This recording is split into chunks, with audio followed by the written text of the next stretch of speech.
আজকে আপনাদেরকে অনেক সুন্দর একটি গল্প শোনাবো। যেই গল্পে আমি একদিন আমার খালাতো বোনের বিয়া খাইতে গেছিলাম আমার খালার বাসায়। আমি গিয়ে দেখি বিয়ে শেষ পর্যায়ে, জামাই কবুল বলে ফিরেছে। এখন শুধু আমার খালাতো বোন কবুল বললেই বিয়া শেষ। সবাই খালাতো বোনকে জোর করতেছে কবুল বলার জন্য, কিন্তু সে কোনোভাবে কবুল বলতেছে না। সে আমার দিকে তাকিয়ে একটি মুচকি হাসি দিল এবং খুশিতে আত্মহারা হয়ে গেল। আমি কিছুই বুঝতে পারলাম না যে কেন সে এত খুশি হয়েছে আমাকে দেখে। আমি এই বিষয়টা নিয়ে ভাবতেছি, ঠিক এমন মুহূর্তে একটি আজব ঘটনা ঘটে গেল। আমার খালাতো বোন চিৎকার করে বলে উঠল, আমি তোমাকে বিয়ে করতে পারবো না, আমি অন্যজনকে ভালোবাসি। আমি এই কথা শুনে তো পুরাই অবাক। যে মেয়ে জীবনে একটি ছেলের সাথে কথা বলে নাই, সে নাকি অন্যজনকে ভালোবাসে।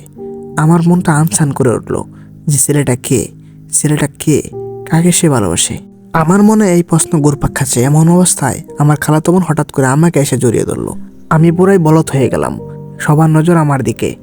আমি বলতেছি, কিরে তুই আমাকে জড়িয়ে ধরলি কেন? সে উত্তর দিল, আর কয়দিন লুকিয়ে রাখবো আমাদের সম্পর্কের কথা?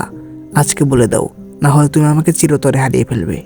আমি এই প্রশ্নটা শুনে আমি আবার নতুন করে প্রশ্ন করলাম, তুই এখন বল, আমি কাকে হারিয়ে ফেলবো? আমার খালাতো বোন উত্তর দিল, কেন আমাকে? আমি তার মুখ থেকে এই কথা শোনার পর আরো বেশি রেগে গেলাম এবং বললাম, কি বলতেছিস তুই?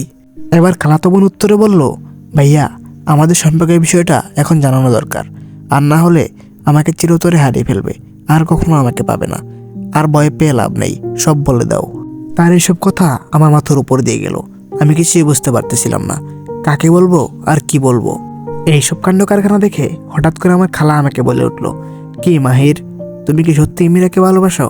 আমি এই প্রশ্নের জবাবে খালাকে কি বলবো সেটা কোনোভাবেই বুঝতে পারতেছিলাম না, কারণ আমি কোনোভাবেই এই ঘটনার সাথে জড়িত নই। আমি খালাকে না বলতে যাব এমন সময় মীরার চোখের দিকে তাকালাম। তার চোখের দিকে তাকিয়ে দেখি তার চোখ দিয়ে অঝরে কান্না ঝরছে। সেটা আমি ছাড়া আর কেউ দেখতে পারতেছে না।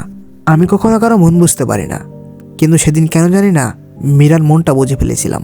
আমি একটা জিনিসই বুঝতে পারলাম, মীরা চাচ্ছিল যে আমি কোনোভাবেই না না বলি। আমি যদি মীরার কথা চিন্তা করে এই মুহূর্তে হ্যাঁ বলে দেই, তাহলে মীরাকে বিয়ে করতে হবে আমাকে। তাই আমি পুরোপুরি ডিসিশন নিয়ে ফেলেছিলাম, যেভাবেই হোক এখন আমি না বলে দিব। কিন্তু কেন জানি না মুখ ফসকে হ্যাঁ শব্দটা বের হয়ে গেল। তাই এখন আমি না চাইতেও মীরার প্রেমিক হয়ে গেলাম। তাই এখন সবাই আমাকে মীরার সাথে বিয়ে দেওয়ার জন্য পাগল হয়ে গেছে।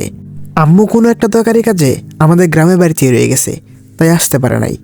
কিন্তু আমার মুখ থেকে এই কথা শোনার পর খালা খুশিতে আম্মুকে আসতে বলে দিয়েছে। আমি শুধু একটা কথাই চিন্তা করতেছিলাম, সবাই আসুক ঠিক আছে, কিন্তু কোনোভাবেই যেন বিয়েটা না হয়, কারণ আমি এই মুহূর্তে কোনোভাবেই বিয়ের জন্য প্রস্তুত নই। আমাদের এই পারিবারিক কীর্তি কারখানা দেখে ওইদিকে নতুন জামাই খেপে ফায়ার হয়ে গেছে। সে বলতেছে, আমি এই মেয়েকে বিয়ে করব না। আমি যদি এই মেয়েকে বিয়ে করতাম, সে তারপর তার প্রেমিকের সাথে পালিয়ে যেত। আমার সম্মান বেঁচে গেছে। সবাই চলো, আমি এখানে বিয়ে করব না, আমি এই বিয়ে ভেঙে দিলাম। এই কথা বলে জামাই সহ জামাইয়ের বরযাত্রী সবাই চলে গেল। এখন শুধু বাসায় আমি, খালা, মীরা এবং তাদের আত্মীয় স্বজন। আমি এখন চিন্তা করতেছিলাম, এখন যদি আমাদের বিয়ে পড়িয়ে দেয়, তারপর আমাকে রুমে নিয়ে গেল। তারপর কী হবে সেটা দেখার জন্য দ্বিতীয় পার্টের জন্য অপেক্ষা করুন। খুব তাড়াতাড়ি আসছে দ্বিতীয় পার্ট। দ্বিতীয় পার্টে আরও আজব আজব ঘটনা ঘটতে পারে, তাই অপেক্ষা করতে থাকুন। আসছে খুব তাড়াতাড়ি। ধন্যবাদ সবাইকে। আসসালামু আলাইকুম।